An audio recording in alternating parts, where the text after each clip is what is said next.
দাবি দাওয়া আদায়ের স্থান রাস্তা হতে পারে না। আমি নিজে গতকাল শাহবাগে গেছি, শিক্ষকদেরকে রিকোয়েস্ট করছি যে আপনারা জাদুঘরের সামনে এখানে বসে থাকেন, আমি কিচ্ছু বলবো না, আমার অফিসাররা আপনাকে কিচ্ছু বলবে না, আপনি সারাদিন বসে থাকেন, কিন্তু দয়া করে আমার এখানে যে আমার ট্রাফিকটা বন্ধ করেন না। আমাদের পুরো শহরে নিরাপত্তা ব্যবস্থা আছে, প্রস্তুতি আছে, আমরা কাজ করতেছি। অতীতেও দিছে তো, গত দেড় মাসে তো এরকম প্রোগ্রাম ফেসবুকে আরো দিছে, সেগুলো আমরা মোকাবেলাও করছি। তবে ল অ্যান্ড অর্ডার গুড।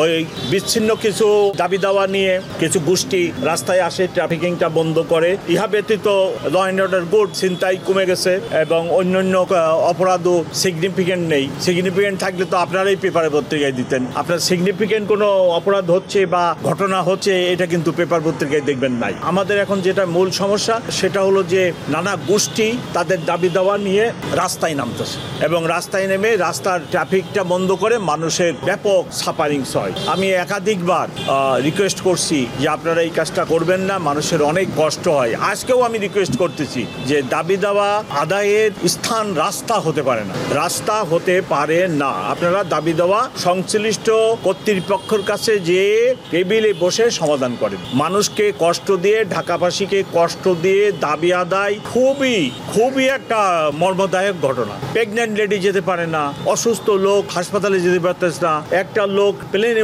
ঠিক মতো যায়, প্লেনে উঠতে পারতেছে না, নানা জটিলতা। এই ভঙ্গুর ট্রাফিক ব্যবস্থার মধ্যে যদি প্রতিদিন, ইভেন গতকালও আপনারা দেখছেন সিএনজি ড্রাইভাররা সকালে রাস্তায় ঢাকা শহরের অনেক জায়গা রাস্তা ব্লক করে দিচ্ছে।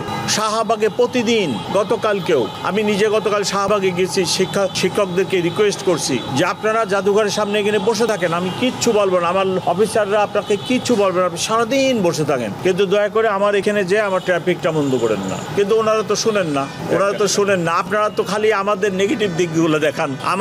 আমার লোকেরা পানি মারছে সেটা দেখান, আমার লোকেরা গ্যাস মারছে দেখালেন, আজকেও পত্রিকায় দেখেন। কিন্তু ওনাদেরকে যে আমরা বারংবার রিকোয়েস্ট করতেছি, আমি কমিশনার নিজে শাহবাগ মোড়ে গেছি এবং তাদেরকে বলছি, বাবা সোনারা ট্রাফিকটা ডিস্টার্ব করে না, তো যা এখানে বসে থাকো, সারাদিন বসে থাকো, কিন্তু ওনারা শোনেন নাই। না, এখন সরকারের সাথে কথা বলার, সব ডিপার্টমেন্ট মন্ত্রণালয়ের সাথে কথা বলার দায়িত্ব তো পুলিশের না। ইন্ডিভিজুয়াল মন্ত্রণালয়গুলো তাদের সমাধান করলে আমাদের রাস্তায় ঝামেলাটা কম হয়। তো আমরা ওনাদেরকে রিকোয়েস্ট করি, আমরা সবসময় ওনাদেরকে রাস্তায় রেখে আমাদের পুলিশের লোক, তাদের দুজন প্রতিনিধি নিয়ে ওই মন্ত্রণালয়ের উপদেষ্টা, মাননীয় উপদেষ্টা অথবা সচিব মহোদয় বা অন্যদের সাথে যোগাযোগ করে দিই। এই দায়িত্বটা আমরা করি।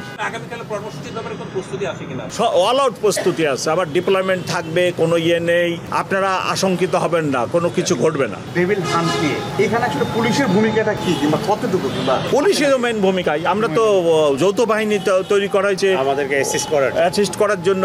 আমরা মেন স্ট্রিমে কাজ করতেছি, আমাদের অনেক অ্যারেস্ট, আমাদের মধ্যে 400-500 অ্যারেস্ট হচ্ছে, 400-500 আমরা অলরেডি অ্যারেস্ট করতেছি। এটা তো একটা ভালো ফলাফল আছে। না, আমরা সবাই করতেছি, সবাই মিলেই তো করতেছি, সম্মিলিতভাবে হচ্ছে। আমরা সবাইকে ডাকি, যে সমস্ত এজেন্সির লোক পাওয়া যায় সাথে করে ডাকে নিয়ে যাই, তো আমরা সম্মিলিতভাবে, আমাদের কন্ট্রোল নোমাল সম্মিলিতভাবে চলতেছে, সম্মিলিতভাবে। Thank you.